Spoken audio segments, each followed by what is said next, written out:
कर्मियों ने अपनी सूझबूझ के साथ, बहादुरी और साहस के साथ प्रतिदिन बढ़ते जा रहे हैं। उनकी संपत्ति को लूटा जा रहा है, हत्याएं की जा रही हैं, घर तोड़े जा रहे हैं। अब केवल देश के 10% लोगों को ही ख्याल रख रहे हैं, बाकी 90% लोगों का आप ख्याल नहीं रख पा रहे हैं। हालात कभी किसी ने पहले नहीं देखे हैं। जिलाधिकारियों वहां पे आत्मदाह, न्याय मांगने के लिए अगर मुख्यमंत्री आवास में जाना पड़े वहां पे आत्मदाह, में सबसे आगे जा रहा है। महिलाओं के उत्पीड़न में सबसे आगे जा रहा है।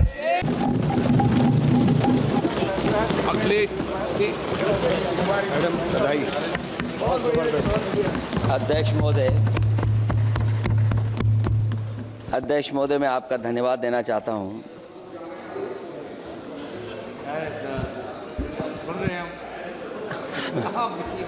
अध्यक्ष महोदय, मैं आपका धन्यवाद देना चाहता हूं। साथ ही साथ इस सदन में जो 75वें वर्ष पर संविधान की बहस शुरू हुई है, जहां सत्ता पक्ष से माननीय रक्षा मंत्री जी उन्होंने अपनी बात रखी। अभी कांग्रेस पार्टी की नवनिर्वाचित सांसद उन्होंने अपनी बात रखी। उसके बाद अध्यक्ष महोदय मुझे बोलने का मौका मिल रहा है। मैं सबसे पहले लाखों लाख लोग जो भारत देश की आज़ादी में जिन्होंने अपनी जान न्यौछावर कर दी, देश आज़ाद हुआ। आज़ादी के बाद बाबा साहब भीमराव अंबेडकर जी और तमाम हमारे वरिष्ठ लोगों ने इस संविधान को देने का काम किया। मैं उनको याद करने के साथ साथ जो आज 13 तारीख जिस दिन हम आप सदन में बैठे हैं, एक ऐसी घटना घटी थी, अगर उस समय सुरक्षा कर्मियों ने अपनी सूझबूझ के साथ, बहादुरी और साहस के साथ अगर उन आतंकवादियों को मुकाबला न किया होता तो हमारे देश के बहुत सारे महत्वपूर्ण नेता जो उस समय सदन में थे, न जाने क्या परिस्थिति बनती। मैं उन बहादुर जिनकी जान गई उनका याद करता हूं, वहीं श्रद्धांजलि भी देता हूं। मैं इस संविधान की चर्चा पे जहां खड़ा हुआ हूं, मैं बाबा भीमराव अंबेडकर जी उनको श्रद्धांजलि अर्पित करते हुए जिन्होंने संविधान को देने का काम किया। हमारा संविधान जो तैयार हुआ है, उनकी प्रबुद्ध दृष्टि का परिणाम है कि हमारे पास न्याय, स्वतंत्रता, समानता और बंधुत्व के सिद्धांतों पर आधारित एक महान संविधान हमें मिला है। भारत राज्यों का एक संघ है और हमें विविधता में एकता पर गर्व है। ये हमारा संविधान ही है जिसने भाषाई, क्षेत्रीय, धार्मिक और जातीय विविधता वाले हमारे देश को एक साथ रखा है। ये संविधान डॉक्टर अंबेडकर जी ने कहा था कि संविधान की सफलता इस पर निर्भर करेगी कि हम उसके अनुसार कैसे काम करते हैं। ये देखना है, विधायिका, कार्यपालिका और न्यायपालिका की जिम्मेदारी है कि इस महान देश का शासन हमारे संविधान में निहित उच्च सिद्धांतों के अनुसार चलाया जाए। डॉक्टर अंबेडकर ने कहा था, मैंने तो संविधान निर्माण का दायित्व बहिष्कृत वंचित वर्गों को अधिकार दिलाने के लिया है। ये वही संविधान है जो समय समय पर हमारा रक्षा कवच बनता है। अध्यक्ष महोदय, ये संविधान हमारी ढाल है, संविधान हमारी सुरक्षा है, संविधान हमें समय समय पर शक्ति देता है। संविधान ही देश की 90% शोषित, उपेक्षित, पीड़ित, वंचित जनता के अधिकारों का सच्चा संरक्षक है। ये संविधान ही हमारा बड़ा मददगार है। इसलिए ये हमारे जैसे लोग और देश के कमज़ोर लोगों के लिए और खासकर पीडीए के लिए संविधान की रक्षा जन्म मरण का विषय है। संविधान ही लोकतंत्र की प्राणवायु है और जहां बाबा साहब भीमराव अम्बेडकर जी ने इतना शानदार अच्छा संविधान दिया, वहीं डॉक्टर अम्बेडकर ने स्पष्ट कहा था, जो हमारे माननीय मंत्री जी ने भी सत्ता पक्ष से वो बात रखी और कहा था, संविधान कितना भी अच्छा हो, यदि उसे लागू करने वाले लोग अच्छे नहीं होंगे तो परिणाम अच्छे नहीं निकलेंगे। इसलिए अध्यक्ष महोदय, इस संविधान पर लगभग 75 वर्ष में के बाद भारत की संसद में फिर चर्चा हो रही है। मैं कई महत्वपूर्ण बिंदुओं पर अपनी बात को रखना चाहूँगा। अध्यक्ष महोदय, हमारे संविधान की प्रस्तावना संविधान का निचोड़ है। सरकार के उद्देश्यों और लक्ष्यों को स्पष्ट उल्लेख है प्रस्तावना में। मैं प्रारंभ करता हूं संपूर्ण प्रभुत्व संपन्न समाजवादी धर्मप्रिय लोकतांत्रिक गणराज्य से। आज अध्यक्ष जी, सीमाओं की रक्षा करना संप्रभु का प्रथम कर्तव्य है। और अध्यक्ष महोदय, जिस देश की सीमाओं की सुरक्षा में जहां पर समय समय पर सेंध लगती हो, और हमारे माननीय मंत्री जी बेहतर जानते होंगे कि कई जगह पर हमारी सीमाएं सिकुड़ रही हैं। हमारे संसदीय मंत्री राज्य अरुणाचल प्रदेश में चीन के बिल्कुल बगल में रहते हैं। अध्यक्ष महोदय ये जानते होंगे कि हमारे पड़ोस में कितने गांव बस गए हैं, न जाने कितना वहां पर गांव की तरह घर बसा दिए गए हैं। लद्दाख की तरफ अभी दोनों देशों की सेनाएं पीछे हटी हैं। हम अपनी सीमा में ही पीछे हटे हैं और चीन जो हमारी सीमा में अंदर आ गई थी, वो हमारी सीमाओं से ही आंशिक रूप से पीछे हटी है। और अध्यक्ष महोदय, उस सीमा के पास एक रिजांगला मेमोरियल बना था। हमारे सरकार के लोग ये जानते होंगे कि जिस समय ये बात उठी लद्दाख को लेकर के, उस रिजांगला के मेमोरियल को तोड़ दिया गया। आज वो रिजांगला मेमोरियल वहां नहीं है। और उस लड़ाई के लिए अध्यक्ष महोदय, हमारी फौज के लिए कहा गया था कि हमारी वो बहादुर फौज है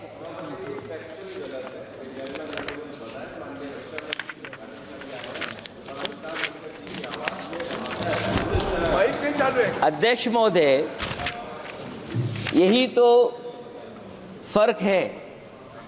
कहां पर था, कहां पर बना अब। और अध्यक्ष महोदय, मैं सरकार को बताना चाहता हूं, अध्यक्ष जी, मंत्री जानते होंगे, मंत्री जी, केवल 12 किलोमीटर सड़क बनी थी और पड़ोसी देश ने क्या क्या नहीं कहा गया। और वो समय आएगा जब हमें मानसरोवर और कैलाश पर्वत पे जाने के लिए भी वो देश हमें रोकने लगेगा। तो हमारी आज 75 साल बाद सीमाएं कितनी सुरक्षित हैं। क्या लद्दाख की वो फिंगर्स जहां पर हम पहले थे, क्या हमारी फौज वहीं खड़ी है कि नहीं खड़ी है? अगर आप रिजांगला मेमोरियल जानते होंगे तो लद्दाख की वो सीमाएं जो हमारे देश के अंदर थीं, क्या हमारी सीमा वहां तक है कि नहीं है? आज नहीं है। ये देश समाजवादी गणराज्य बने। समाजवाद का सरल शब्दों में अर्थ है कि समता और संपन्नता हो, लेकिन देश में अध्यक्ष महोदय 2014 के बाद विषमता जिस तेजी के साथ बढ़ी है उसकी कल्पना भी नहीं की जा सकती है। 140 करोड़ में से 82 करोड़ सरकारी अन्न पर जिंदा हैं। अध्यक्ष महोदय, जो देश को ये कहते हो कि हम दुनिया की सबसे तेज रफ्तार पे चलने वाली अर्थव्यवस्था बनने जा रहे हैं, 3 पर पहुंच गए और ऊपर जाएंगे। मैं सरकार से कहना चाहता हूं कि जब 82 करोड़ सरकारी अन्न पर जिंदा हैं और दूसरी तरफ देश की संपूर्ण संपत्ति के 2/3 हिस्से पर कुछ परिवारों का कब्जा है, अगर सरकार में ये बहादुरी और हिम्मत है तो इस 60% गरीबी के रेखा से नीचे रहने वाले लोगों की पर कैपिटा इनकम क्या है?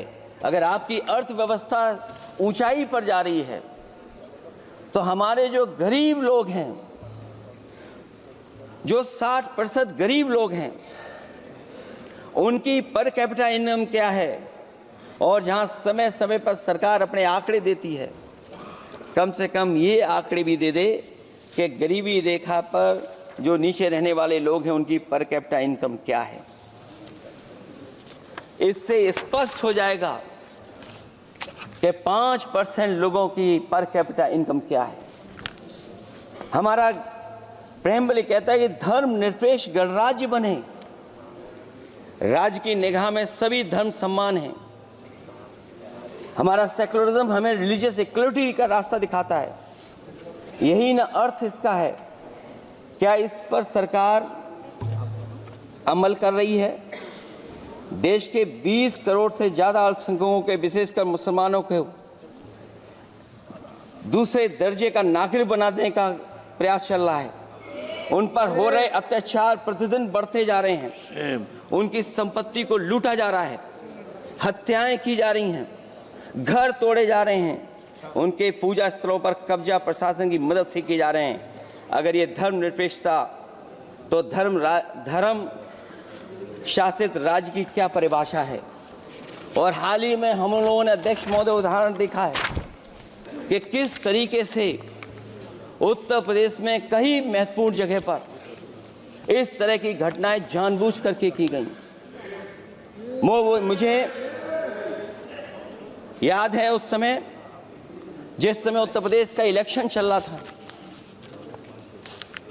बहुत से लोगों को वोट डालने का अधिकार जिनको था, उनको अधिकार से रोका गया और जो लोग वोट डालने जा रहे थे उन्हें डराया धमकाया जा रहा था।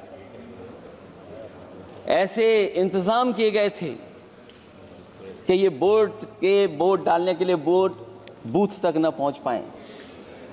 वो तस्वीरें अध्यक्ष महोदय न केवल हम लोगों ने देखी, बल्कि पूरे देश और दुनिया ने देखी होंगी कि किस तरीके से उत्तर प्रदेश की सरकार के प्रशासन के इशारे पर एक पुलिस के अधिकारी ने महिलाओं को वोट से डालने से रोका और रिवॉल्वर दिखा करके कहा कि वोट डालने नहीं जाओगे। मैं उन बहादुर महिलाओं को बधाई देना चाहता हूं कि उन्होंने परवाह नहीं की और उन्होंने कहा कि इससे कुछ जान जाने वाली नहीं, अगर जान भी जाएगी तो हम वोट डाल करके आएंगे। क्या यही लोकतांत्रिक गणराज्य है? सच्चे लोकतंत्र में जनता श्रद्धापूर्वक मतदान के माध्यम से अपनी सरकार चुनती है। क्या हम सही अर्थों में लोकतांत्रिक व्यवस्था में जी रहे हैं, जहां सरकार मशीन और सरकारी मशीनरी के जरिए जहां चाहे अपनी सरकार बना लेती है, जनता के मत का कोई अर्थ नहीं रखे हैं, वह लोकतंत्र नहीं कहा जा सकता है। यह व्यवस्था जब तेजी से लोकतंत्र में तानाशाही की तरफ बढ़ रही है, हिटलर ने भी तो जनता द्वारा चुने जाने के बाद संविधान में संशोधन करके तानाशाही कायम कर दी थी। हमारी सरकार भी उसी के समांतर चलने का प्रयास कर रही है। अध्यक्ष महोदय, प्रस्तावना में अध्यक्ष महोदय सामाजिक, आर्थिक और राजनीतिक न्याय दिलाने की बात है। अध्यक्ष महोदय, मैं जब सरकार की तरफ से माननीय मंत्री जी को सुन रहा था, उन्होंने जाति जनगणना को लेकर के कहा कि जाति जनगणना कराना चाहें तो करा लें। हम लोग तो उस पक्ष के धर लोग हैं, अगर आप करा सकते हैं तो आप कराइए। नहीं अध्यक्ष महोदय, जब कभी भी हम लोगों को मौका मिलेगा तो जाति जनगणना कराने का काम हम लोग करेंगे। सामाजिक न्याय समाज के अनुसूचित जाति, अनुसूचित जनजाति और अन्य पिछड़े वर्गों को न्याय दिलाने का बड़ा अस्त्र आरक्षण था, उसे समाप्त कर दिया गया है।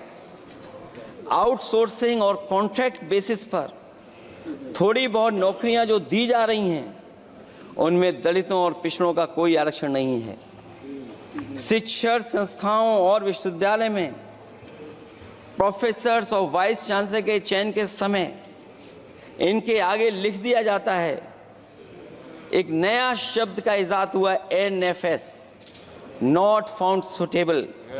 सरकारी उपक्रम भेज दिए, प्राइवेट उपक्रमों में कोई आरक्षण नहीं है।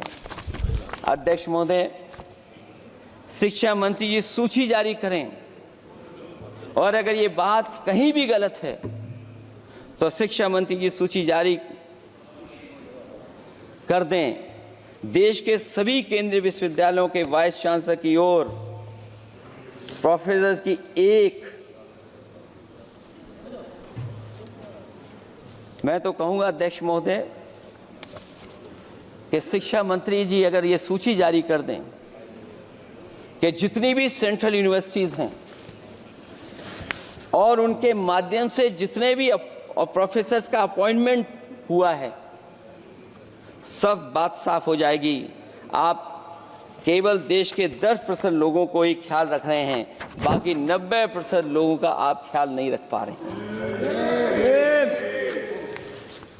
और जाति जनगणना कभी जाति में भेदभाव नहीं बढ़ाएगा। अध्यक्ष महोदय, जाति जनगणना जातियों के बीच दूरियां कम करेगा और तमाम हमारे ऐसे समाज के लोग जिनको न्याय नहीं मिला, जिनको अधिकार नहीं मिला है, अध्यक्ष महोदय, कम से कम जाति जनगणना के बाद उन्हें अधिकार और सम्मान दिलाने का काम भी हो सकेगा।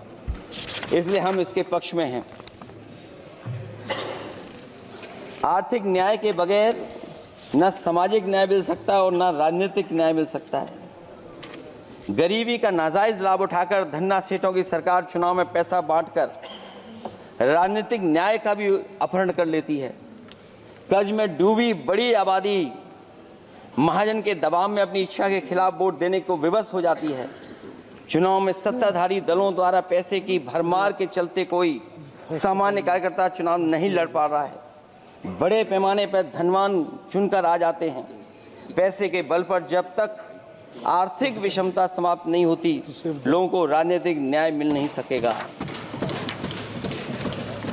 प्रस्तावों में आगे जो लक्ष्य है, विचार, व्यक्ति, विश्वास, पंथ और उपासना की स्वतंत्रता, अन्याय के खिलाफ विचार व्यक्त करने पर जेल, अभिव्यक्ति की स्वतंत्रता का अर्थ है देशद्रोह। अगर भाजपा के मत के नहीं हैं, दूसरे धर्म के हैं तो प्रताड़ना के हकदार हैं। और अब तो उपासना करने पर भी दिक्कत है, क्योंकि हर मस्जिद के नीचे मंदिर खोजने वाले तत्व इस देश को शांति से रखना ही नहीं चाहते हैं। उन्हें कानून की कोई परवाह नहीं है। मैं इस मौके पर धन्यवाद देना चाहता हूं। सुप्रीम कोर्ट का कम से कम वो फैसला आया है जहां कुछ दिनों के लिए ये पाबंदी लगाई गई। व्यक्तियों की गरिमा और देश की एकता और अखंडता को सुनिश्चित करने वाली बंधुता, ये विभाजनकारी नीतियां संविधान की प्रस्तावना के उस उद्देश्य से जरा भी मेल नहीं खाती है। व्यक्ति की गरिमा लिंचिंग से धूल दूषित हो चुकी है। उद्योगपति सरकारी आतंक से परेशान हैं हो करके अपनी पूंजी समेटकर देश छोड़ गए हैं और लगातार जा रहे हैं। अध्यक्ष महोदय, आज़ादी के बाद उद्योगपति कभी इतने भारत छोड़ करके नहीं गए होंगे, देश छोड़ के नहीं गए होंगे जितने इनकी सरकार में चले गए हैं। अगर व्यक्ति की गरिमा सुनिश्चित हो तो कोई व्यक्ति क्या अपनी मातृभूमि को छोड़ करके जा सकता है? सरकार इस पर आत्मचिंतन करे। अगर आपसी मतभेद पैदा करके एक दूसरे के प्रति अविश्वास पैदा किया जाएगा तो क्या देश की एकता और अखंडता के लिए एक अशुभ संकेत नहीं होगा?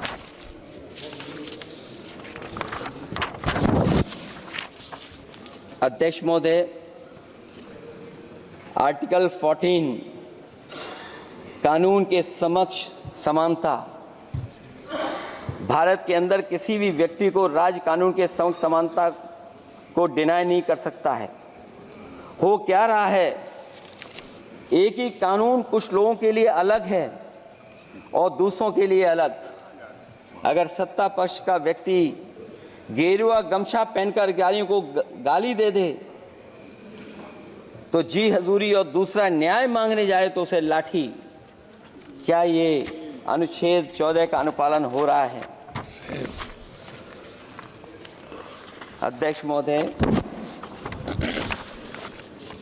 किसी भी व्यक्ति को उसके जीवन और दैहिक स्वतंत्रता से कानून सम्मत प्रक्रिया के बगैर वंचित नहीं किया जा सकता। ये सबसे महत्वपूर्ण मौलिक अधिकार है, लेकिन सबसे ज़्यादा इसी का दुरुपयोग हो रहा है। फर्जी मुठभेड़ में हत्याएं, जेल के अंदर हत्याएं और पुलिस अपरीक्षा में हत्याएं। आदमी कहीं भी सुरक्षित नहीं है। ईडी का तो ऐसा कानून बना दिया गया है कि बिना एफआईआर, बिना नोटिस किसी को भी बंद कर दो।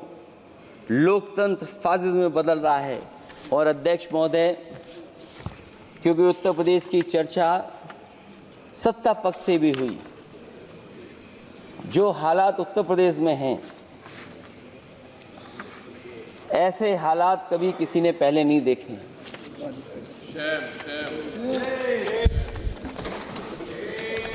जहां पर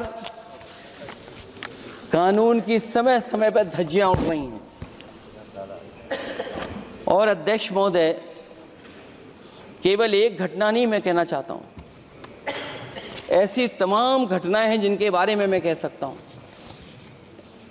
आज़ादी के बाद अगर हम 75वें वर्ष में इस बात पर चर्चा करें संविधान पर, और आए दिन लोगों को न्याय मांगने के लिए आत्मदाह करना पड़े,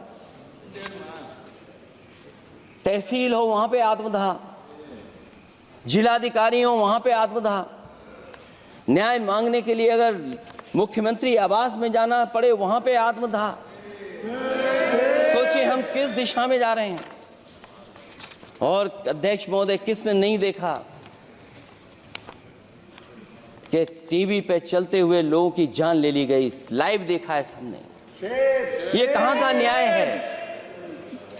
न केवल वो, बल्कि पता नहीं अध्यक्ष महोदय, हमारा प्रदेश कस्टोडियल डेथ में सबसे आगे जा रहा है,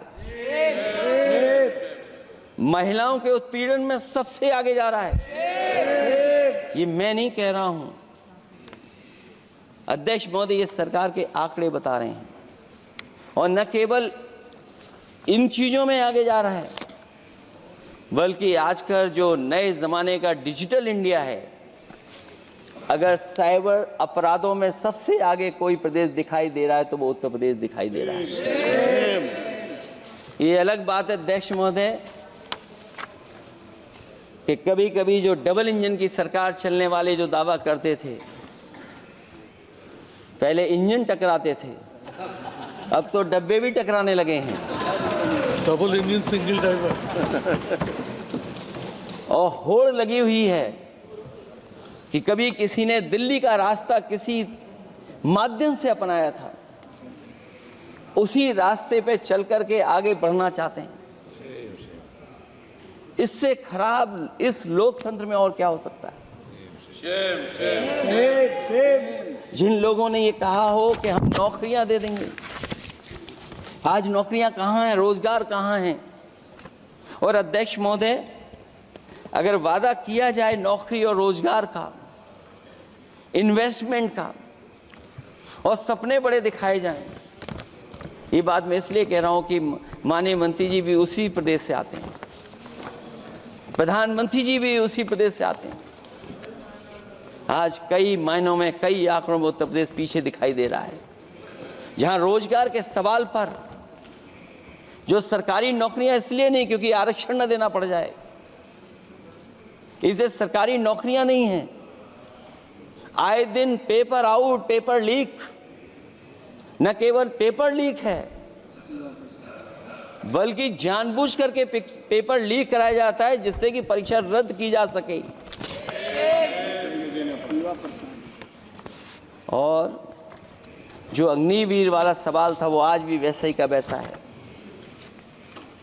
हम लोग अग्निवीर वाली व्यवस्था कभी स्वीकार नहीं कर सकते हैं। जो पहले भर्ती जैसी होती थी अध्यक्ष महोदय, अगर वैसी ही भर्ती होगी तो हमारी सीमाएं और सुरक्षित होंगी, हमारे और नौजवान जाकर के देश की असली पक्की वर्दी पहनने का काम करेंगे। ये अध्यक्ष महोदय कैसी चर्चा संविधान की जो है बिना प्रधान की।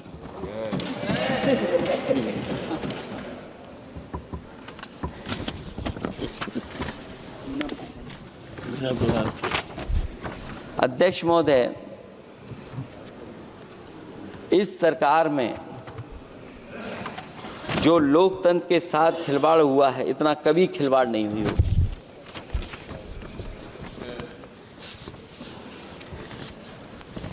संविधान को परतंत्र बनाकर जो लोग राज करना चाहते हैं, उनके लिए आज़ादी का अमृतकाल सिर्फ एक जुमला है। और अंत में मैं सिर्फ एक ही बात कहना चाहता हूं कि संविधान बचेगा तो न्याय बचेगा, और न्याय बचेगा तभी सबको बराबर मान सम्मान, सबको बराबर मौके मिलेंगे, भेदभाव भी मिटेगा। और भेदभाव का भाव भी इसलिए आज फिर से संविधान को बचाने के लिए एक और करो या मरो आंदोलन की ज़रूरत है। इसलिए अध्यक्ष महोदय, हम आपको भरोसा दिलाते हैं, पिछले चुनाव में भी बहुत सारे सत्ता पक्ष के माननीय लोग ये कहते थे कि हमें इतनी सीटें मिल जाएंगी तो हम संविधान बदल देंगे। अध्यक्ष महोदय, मैं आपके माध्यम से जनता का धन्यवाद देना चाहता हूं कि उन्होंने 400 पार के नारे को गिरा दिया और विपक्ष को इतनी ताकत दे दी कि इनकी जो सपना था संविधान बदलने को, उस सपने को तोड़ने का काम किया। अध्यक्ष महोदय, बहुत सारे साथी इधर के ही उधर हैं, अगर उधर वाले इधर आ गए उसी दिन ये सत्ता से बाहर हो जाएंगे। अध्यक्ष महोदय, आखिरी में मैं कुछ लाइनें कहकर के अपनी बात खत्म करना चाहता हूं। न मेरा है न तेरा है, ये हिंदुस्तान सबका है, नहीं समझी गई ये बात तो नुकसान सबका है। हजारों रास्ते खोजे गए उस तक पहुंचने के, मगर पहुंचे हुए ये कह गए भगवान सबका है। जो इसमें मिल गई नदियां वो दिखाई नहीं देती महासागर बनाने में, मगर एहसान सबका है। अनेकों रंग खुशबू नस्ल के फल फूल पौधे हैं, मगर उपवन की इज्जत आबरू ईमान सबका है। हमें उम्मीद है कि इस चर्चा के बाद बाबा साहब भीमराव अम्बेडकर जी का दिया हुआ संविधान को बदलने का सपना नहीं देखा जाएगा। साथ ही साथ डॉक्टर राममनोहर लोहिया, जिन्होंने समाजवादी आंदोलन का रास्ता दिखाया, नेताजी ने जो संघर्ष कर करके हम लोगों को उस जगह पहुंचाया, वहीं लोकनायक जयप्रकाश जी ने इस देश को आगे बढ़ाने के लिए समय समय पर संपूर्ण क्रांति का आह्वान देकर के जागरूक किया। मैं उन सबको याद करते हुए एक बार फिर अध्यक्ष जी आपका बहुत बहुत धन्यवाद देता हूँ।